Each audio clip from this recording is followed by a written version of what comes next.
When I first read the script of our show this week, I was so impressed that I called the author and asked his reasons for writing such a strong and most unusual play.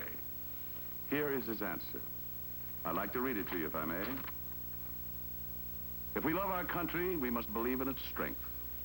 Primarily, our sense of law and justice. We must not fail in either, for after us come the monsters. I think you'll agree with that fundamental truth, especially after you've seen our play entitled The Court-Martial of Captain Wycliff. Appearing with me will be an extraordinary group of guest stars, including Dina Merrill, Ed Begley, James MacArthur, Charles Ruggles, Robert Keith, Robert Weber, Alexander Scourby, and Edward Andrews.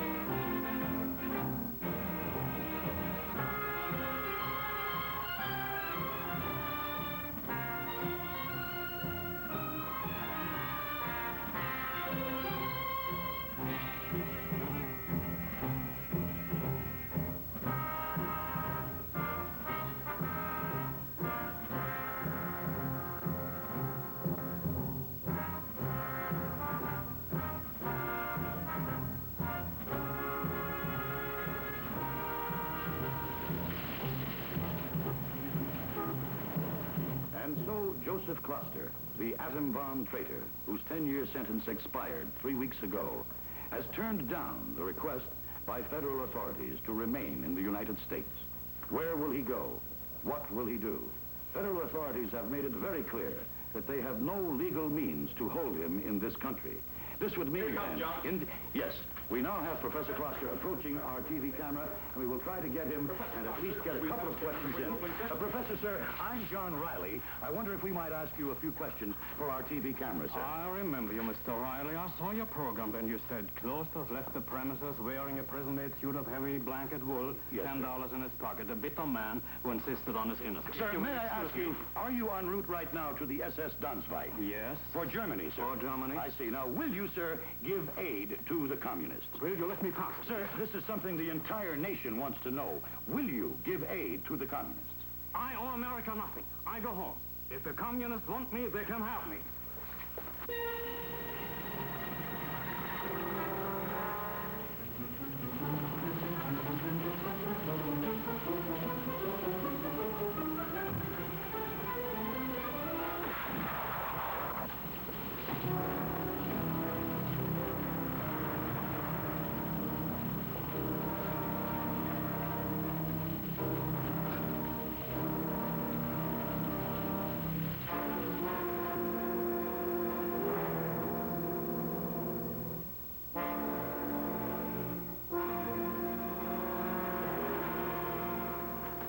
That's it, then.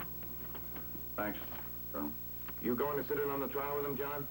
Ed? Be my guest, Senator. No stomach for it, Ed? Colonel, I've known John Wycliff a long time. We were practically raised together. It's a dirty business. I don't pretend to like it. Ed, Wycliff is guilty. I know it in my heart. He's a war hero. He's a great man in some ways, and Cluster was a traitor. He was a danger to this country. Do you know what's in this briefcase? A man's life. Doctor of Philosophy, Associate Professor of Political Science, Harvard, Distinguished Service Medal. John Wycliff served, Senator, to his country. Do you really want to trade all for a man like Joseph Cluster? Ed, we live in a fishbowl. We got the greatest democracy the world has ever known, and we got the whole wide world watching us. Sure, we make mistakes, plenty of them. But we live by the law. You take that away from us, how are we better than the communists?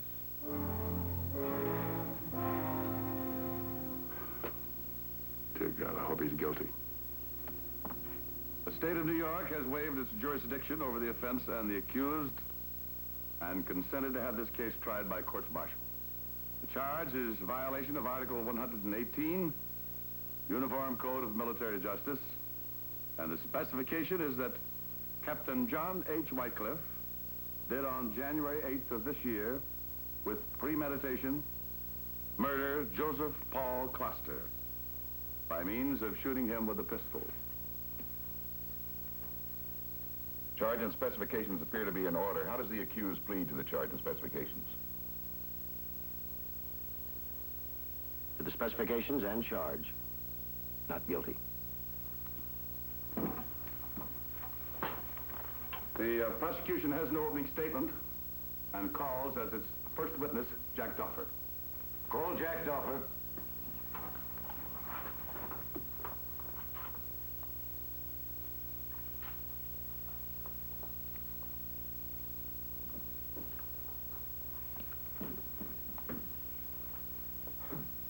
Raise your right hand. You swear that the evidence you shall give in the case now in hearing shall be the truth, the whole truth, and nothing but the truth, so help you God? I do. Sit down, please.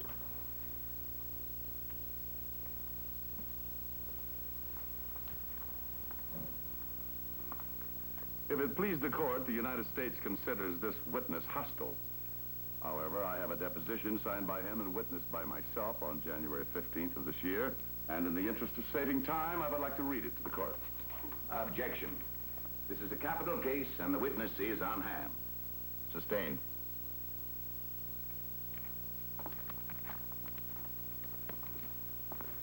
State your name, occupation, and address.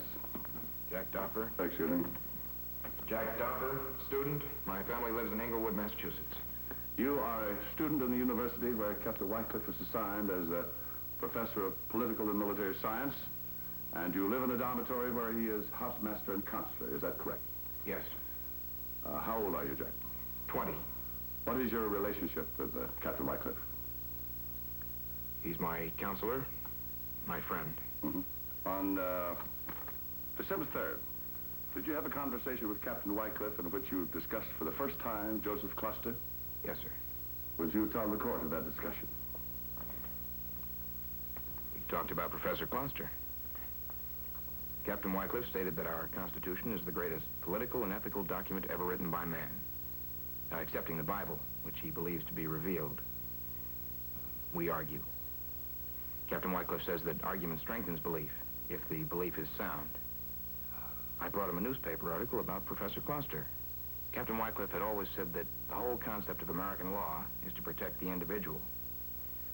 I argue that something must be wrong with that concept when the many had no legal means to protect themselves against the one, as in the case of Professor Cluster. He explained that it wasn't the concept that was in error, but rather a particular omission of the law which made this situation possible. Which made it possible for one man to do such a terrible harm to the whole nation. Then Captain Wycliff did believe that Professor Cluster presented a real and genuine threat to this nation. Objection. Counsel is asking for a conclusion of the witness. Sustained. So, the words, such terrible harm to a whole nation, were they Captain Wycliff's own? Yes, sir. What did Captain Wycliff answer when you asked him if nothing could be done to stop Joseph Cluster? He said he didn't know. Well, what else did he say? He said during the war, he would have killed him.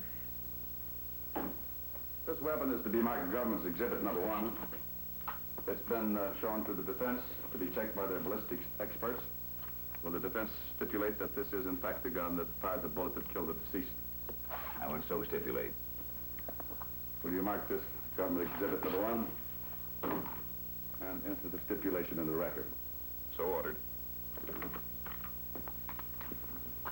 Jack, have you ever seen this gun? I don't know. Have you ever seen one like it? Yes. Where? In Captain Wycliff's room. He was cleaning it. On January 7th, the night before the murder, is that correct? Yes.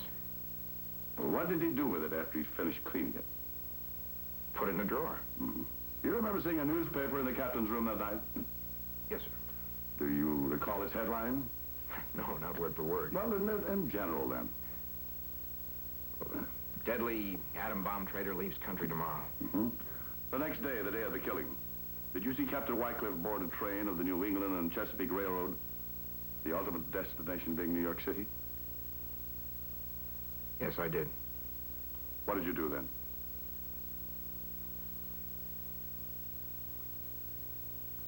What did you do then? I searched his room. Was the gun there anywhere at all? No. Did you wait up for the captain to return that night? Yes. Did you ask him if he had killed Joseph Cluster? Yes. Did he tell you? What did he tell you? What did he tell you? He said, I killed him, Jack. He needed to die.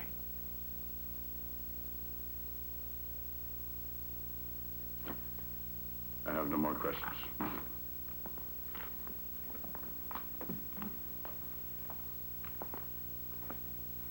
George, please, no.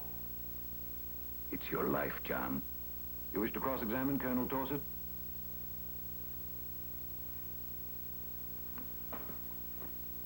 I do.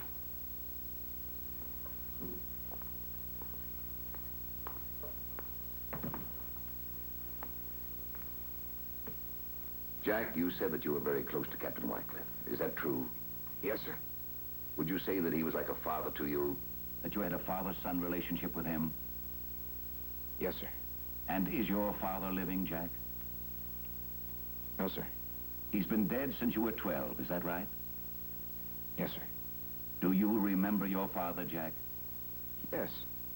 Did you love him? Yes, sir. In the same way, do you love Captain Wycliff, Jack? He's not my father. Do you love him as if he were, Jack? Please. Yes. And you did say that your father died when you were 12 years old, is that right? Yes. How did he die, Jack?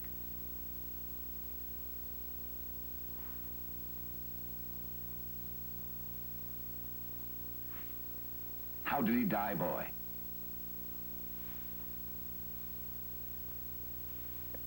I shot him. Were you tried for the killing? No. Did you receive psychiatric treatment?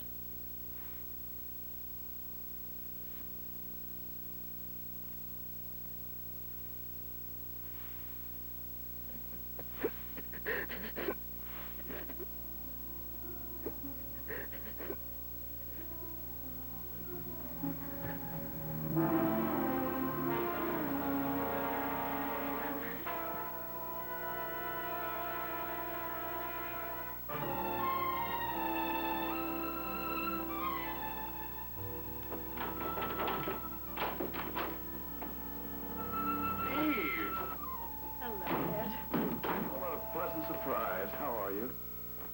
I'm fine. What in the world are you doing here? I came to see you. How is my little sister? You do love her, don't you? Oh, from way back. Somebody pulling your pigtails, lady? Can I have a drink? Oh, sure. No problem. Let's just go to the store. Always have a drink for a pretty girl, even though we are related. Still drinking the same poison? No ice, if I remember correctly. There you are. Color all right? It's a little light. I am grown up, you know. Well, you know me. I never did approve of ladies drinking, yeah. You know, I remember you saying that to me the first time you ever poured me a drink. How's Walt? Oh, he's fine. Huh? And the kids? Oh, they're fine. They must be 8 feet tall by now. Why don't you bring them down to a little visit? All right. What is it? Ed, I don't want you to prosecute John Wycliff. What? I love him. Well, but Eve, that was a long time ago. No. Ed, I'm his mistress. I don't believe it. I love him. You're lying to me. I know he didn't commit that murder. How do you know he couldn't? Do I have to spell it out for you? Do I have to paint you a picture? All right, because I spent all that night with him. Oh, I'm sorry.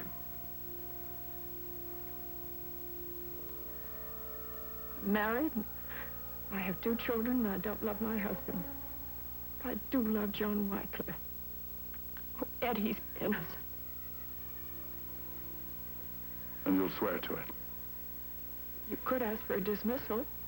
Oh, so that's why you came to see me. Oh, Ed, Please don't make me get on that stand and prove that he couldn't have murdered Joseph Kloster. Please. Please ask for a dismissal. Eve, your husband loves you. Walt loves you. Do you?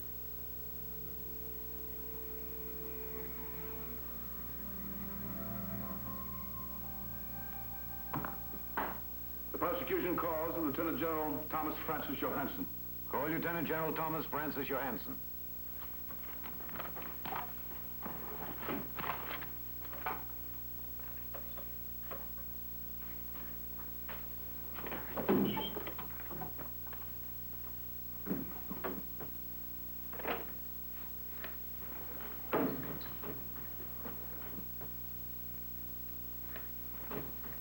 You swear that the evidence you shall give in the case now and hearing shall be the truth, the whole truth, and nothing but the truth, so help you God? I do.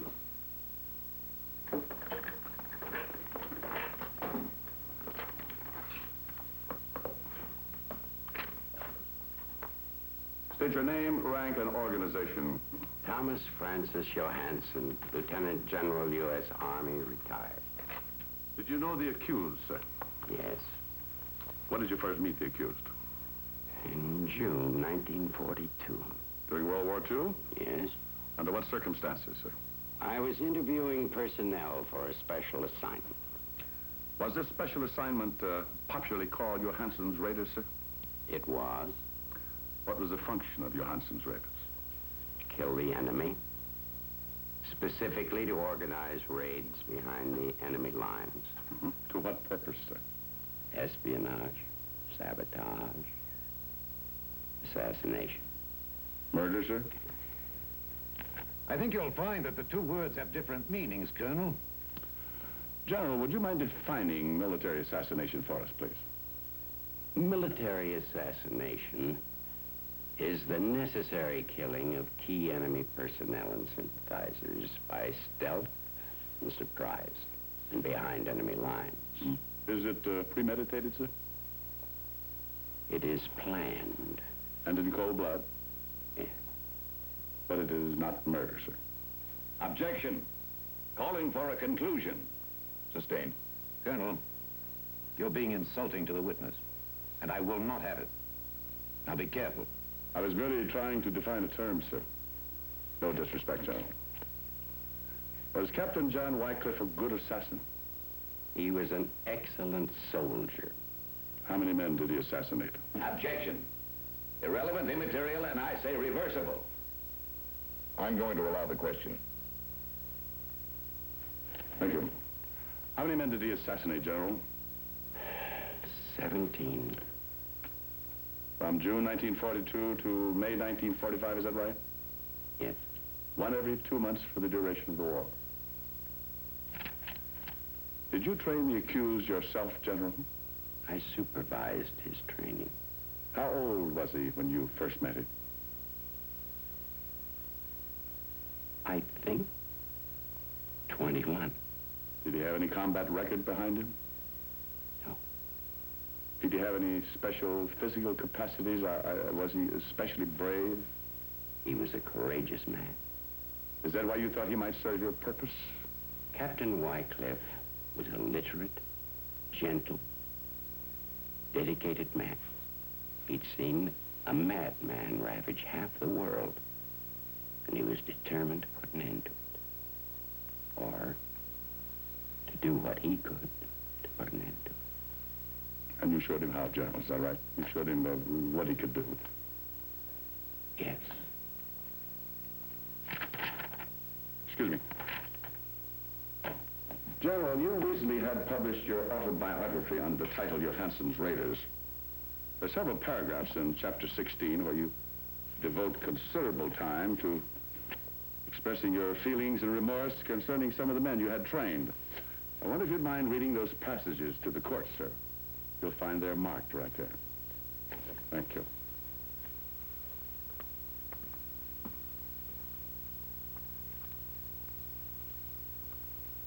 War is merciless. It is the antithesis of love, which is creation. Its purpose is to kill.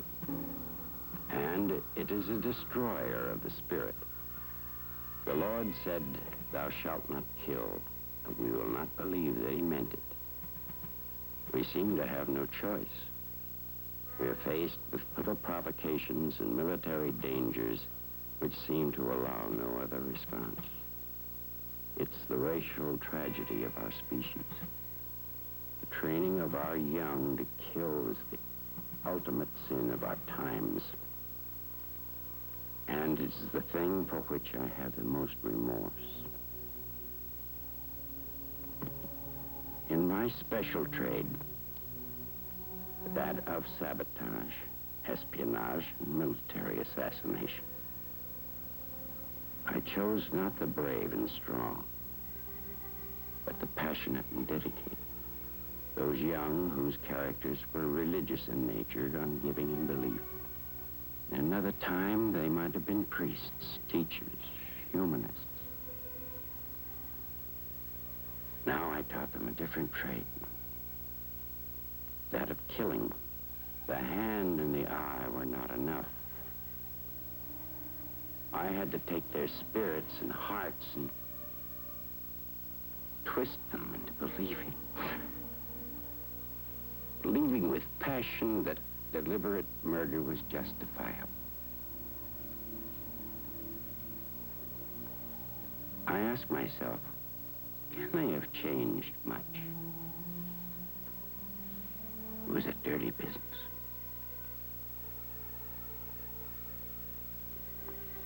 I don't know if I can do it again.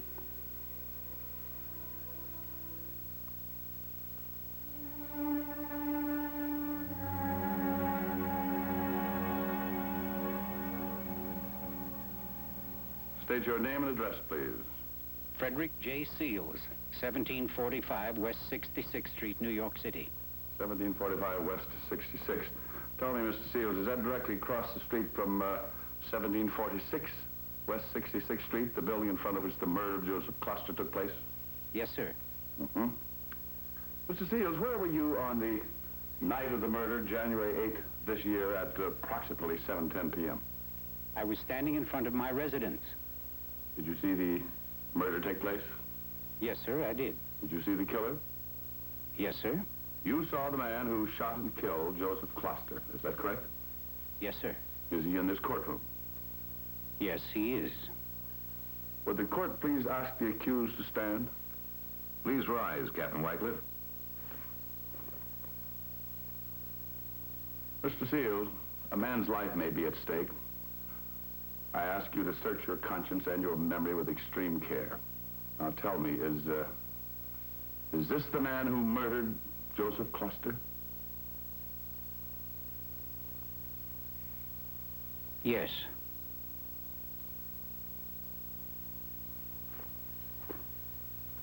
No further questions? Your witness? You have just taken a note, Mr. Seals. Yes, sir. That you are to tell the truth, the complete truth. Yes, sir. You say that you saw the murder, sir. Yes, sir. From across the street? Yes. It was raining? Yes. Heavily? Yes. Where was the killer? Across the street, standing against the building. The width of 2 sidewalks and a city street away, is that correct? Yes. And it was raining heavily? Yes. And it was night? There was a lamp light. Well, you saw the killer clearly Yes. before the shot was fired? No, after. Oh, you weren't watching him before then? No. Oh, what were you watching? The man getting into the cab, Professor Cluster. You heard a shot. You saw him struck. You turned toward the direction which the shot had come, and you saw the killer. Is that correct? Yes. You didn't notice the killer before then? No. But now you saw him? Yes. What was he doing, Mr. Seals? I don't understand. What was he doing, Mr. Seals? Was he just standing there? Yes. I turned away, and then he was gone.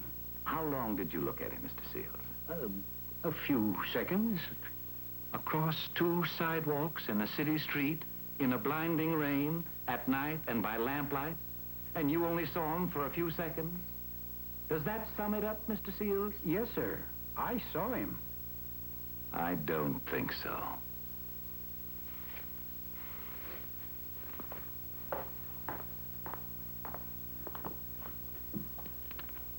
What is your other name, Mr. Seals?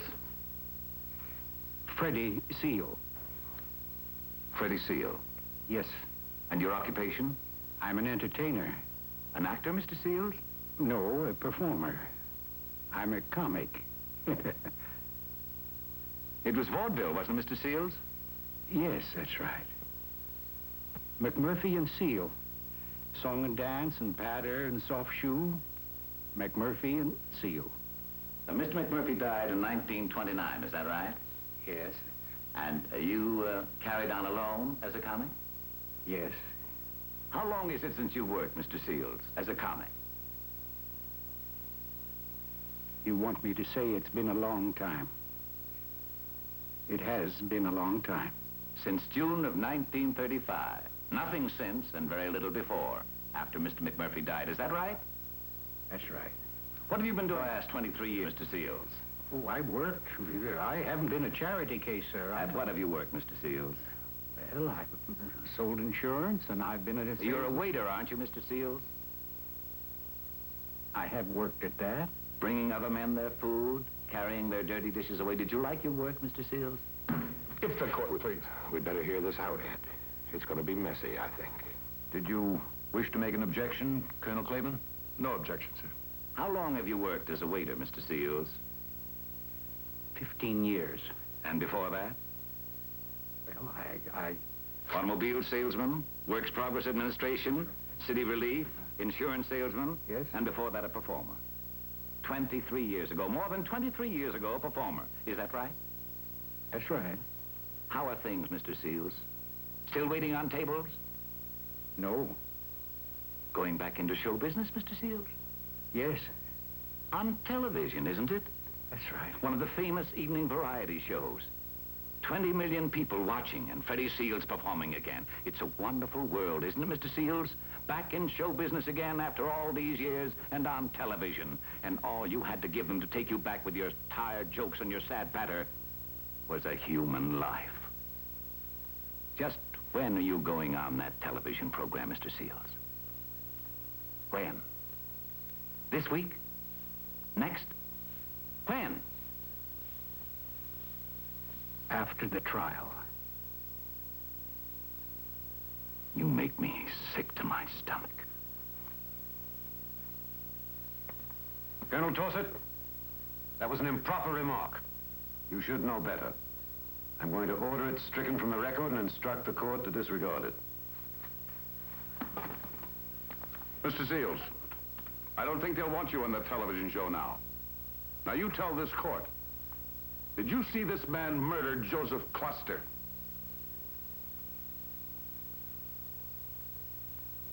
Yes. Prosecution rests. The witness is excused.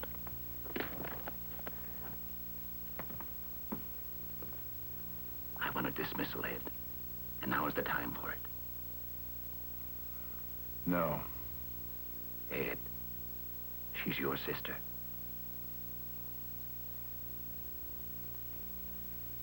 You better call her, George. Colonel Dorset? Mr. President, the defense has no opening statement at this time and calls as its first witness Eve Mary Emerson. I said no. Will the law officer please advise the accused that it is his privilege to replace counsel, even at this time? So advised. You desire to replace counsel, Captain Wycliff?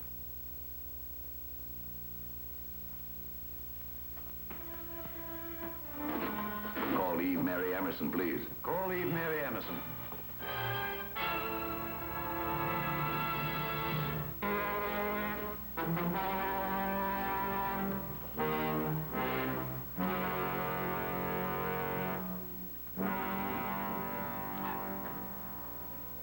Raise your right hand, please. Do you swear that the evidence you shall give in the case now in hearing shall be the truth, the whole truth, and nothing but the truth, so help you God? I do. Please be seated.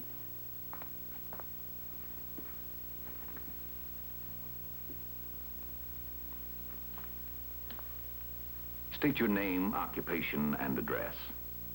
Eve Mary Emerson, housewife, New York City. You are married and have 2 children? Yes. With whom did you spend the evening of January 8th, from 5 in the afternoon till after midnight, Mrs. Emerson? John Wycliff. Where? At 15 West 77th Street, New York City. Is that your residence, Mrs. Emerson? No, it was a hotel. In room 703 of that hotel? Yes.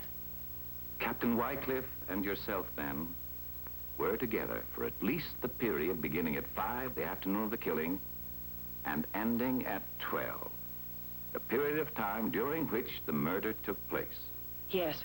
Did you leave the premises at 15 West 77th Street at any time during that period, Mrs. Emerson? No. Did Captain Wycliff? No. You are very sure of that, Mrs. Emerson? I'm very sure of that. Do you love John Wycliff, Mrs. Emerson? No. Then why are you testifying in his defense? Colonel Torset, I wouldn't sit here doing this to myself and my children if I didn't know that he could not have committed that murder. Thank you. I have no further questions.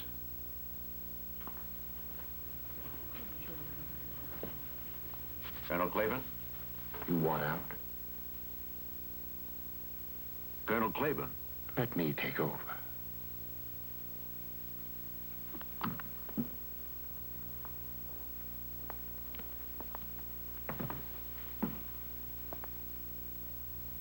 Mrs. Emerson, are you sure you wouldn't like to change your testimony? No. Please, Eve. I can't hear you, Colonel Claiborne. Then, Captain Wycliff was with you as you testified. Yes? Between the hours of 5 and 12, the evening of the murder, Yes? without interruptions, and in a hotel room. Yes. With a man you did not love. Yes. How long has this been going on, Mrs. Emerson? I don't remember it. A month? Yes? 6 months? Or half a year? No. 5 months? Then 4? Yes? With a man you did not love? I've told you. You make it sound very cheap, Mrs. Emerson. Was that all there was to it? Yes.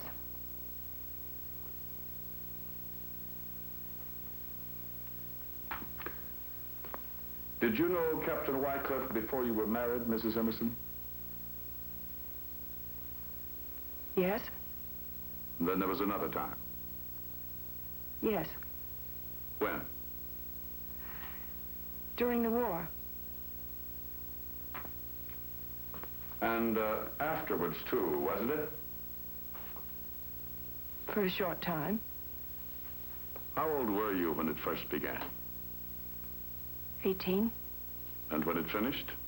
I was 20. Did you love Captain Wycliff at that time? Yes. At that time. Why didn't you marry him? He had a wife. Who wouldn't divorce him? I don't know. He never asked her. Why not? I don't know. I don't think he could bring himself to hurt her in that way. Bring himself to hurt her. But he did love you. Yes. Does he still love you? Yes? But you do not love him. No.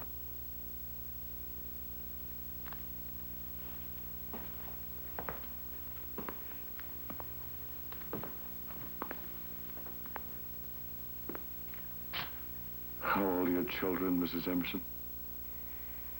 3 and 10. The daughter's the oldest. Yes? Can she read?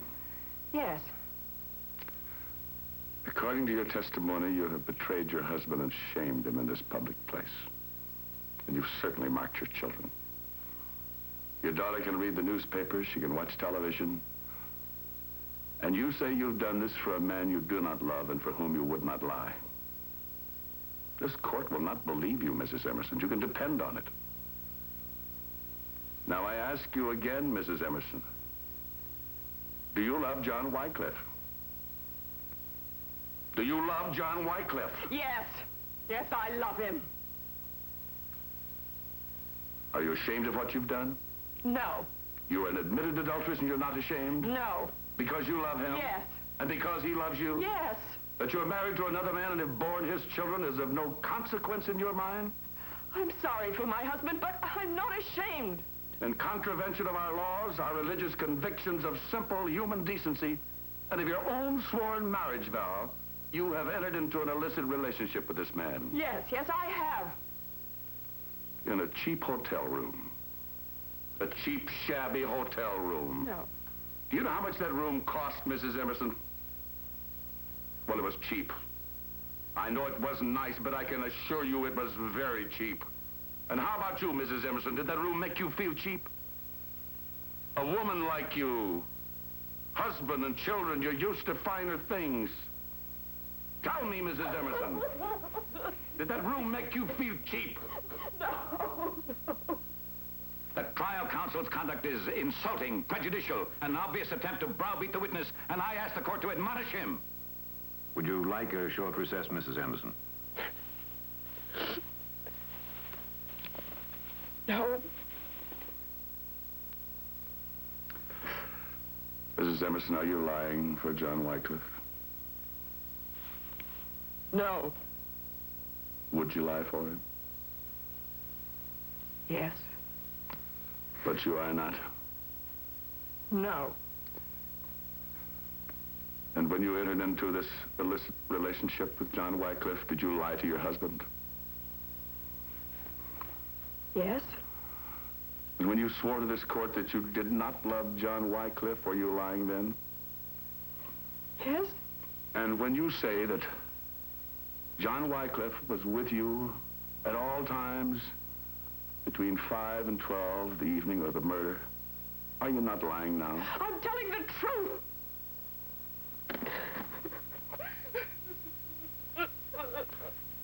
No one will believe you, Mrs. Emerson. I have no more questions.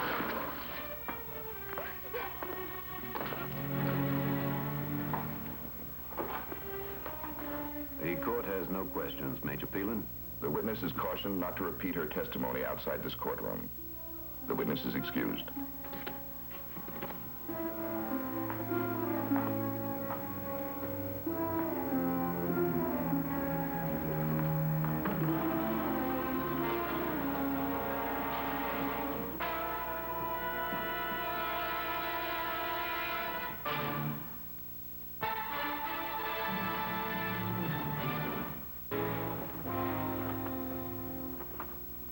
State your name, rank, and organization. John H. Wycliff, Captain, United States Army, Detached Officers List. And you are the accused? I am. You did not want Mrs. Emerson to testify in your defense, did you, Captain Wycliff? No, I did not. But you listened to her testimony? Yes. Was it in substance true and accurate? Were you, in fact, together the whole period of time from 5 until 12, the evening of the killing? Yes. Did you kill Joseph Closter, Captain Wycliff? No, I did not. You voluntarily consented to be tried in the military rather than a civilian court. Why? We live in a state of war. Pretend that we don't is an absurdity. Although the military services of this country are far from perfect instruments, they are all that stand between us and total destruction. You didn't want me to cross-examine the boy, Jack Doffer, did you, Captain Wycliff? No, I did not. Why? I didn't want to hurt him that way. Even after he had sworn that you had admitted to killing Joseph Closter? Was he telling the truth? No, he was not. You have taken an oath before this military tribunal, Captain Wycliff, to tell the whole and complete truth. Have you ever broken such an oath once taken, Captain Wycliff? No, I have not. Would you break such an oath if your very life depended upon it? No, I would not. before God, before this tribunal, on your holy and sacred oath, as you love your country, have you killed a human being since the war, Captain Wycliff? As God is my witness, I have not.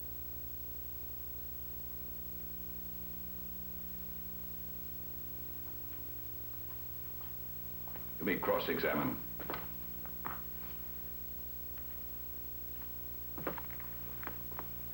Captain Wycliff, I believe you. You have sworn that you did not murder Joseph Cluster. Yet, I know you killed Joseph Cluster. And you will admit it to me, I think. You did not admit to Jack Doffer that you had murdered Joseph Cluster, then? No, I did not. Did you admit that you had killed Joseph Cluster? No. Did you admit that you had assassinated Joseph Cluster? No. Did you say at any time to Jack Doffer that Joseph Cluster needed killing? Yes. Was that before or after the death of Joseph Cluster? Well, I don't remember. It might have been during our first conversation as a recognition of Cluster's danger to this country. And it might have been after his death to relieve Jack from the sense of ugliness that he had about it. To console him, Captain? Yes. Why? I felt Jack thought I had murdered Cluster. Because of the gun? Partly.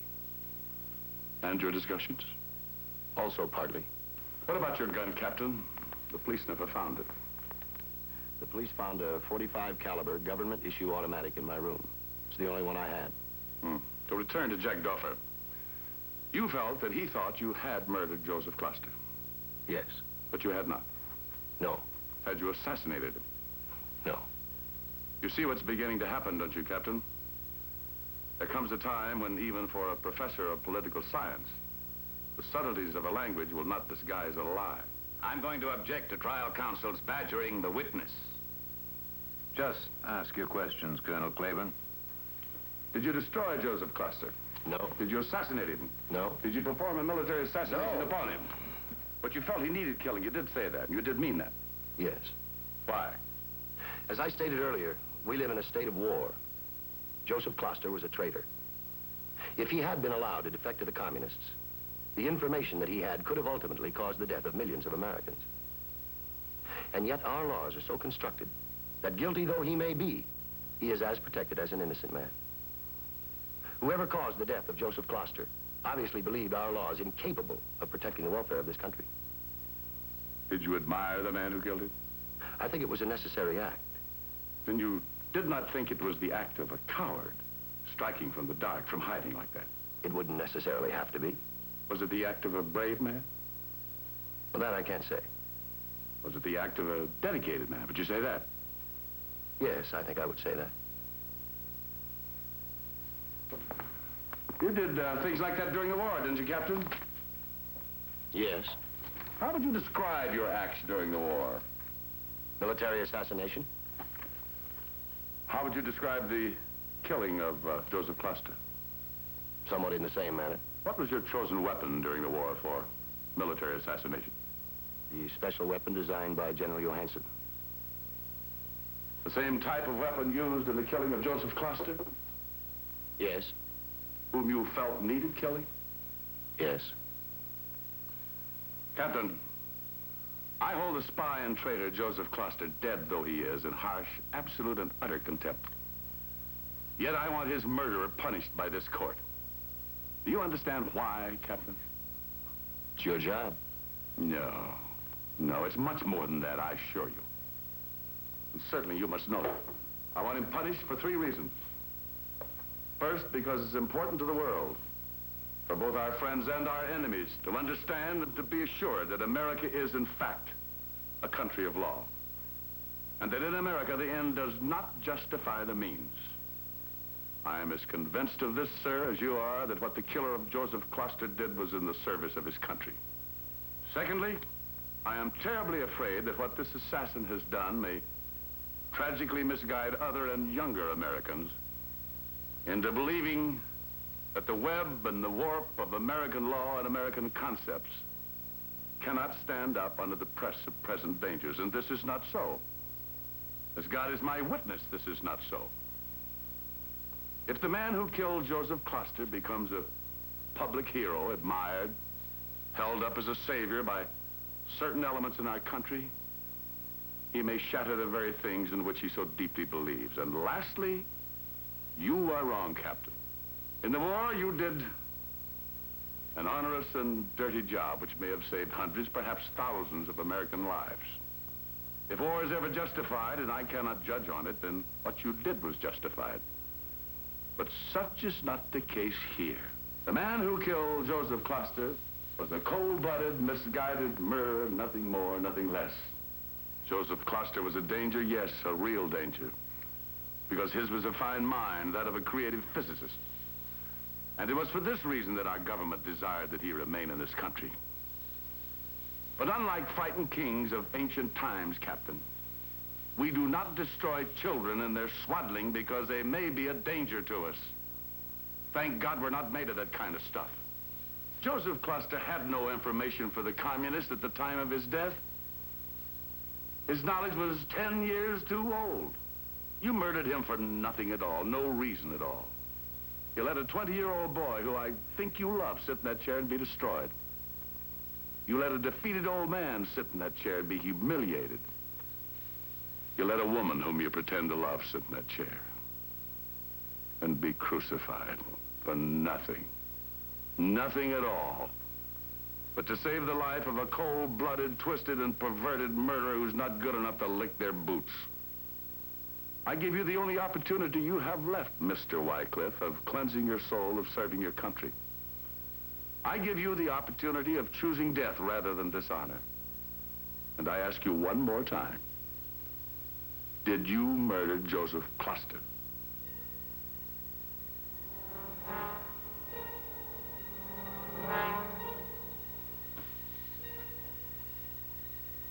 I executed him.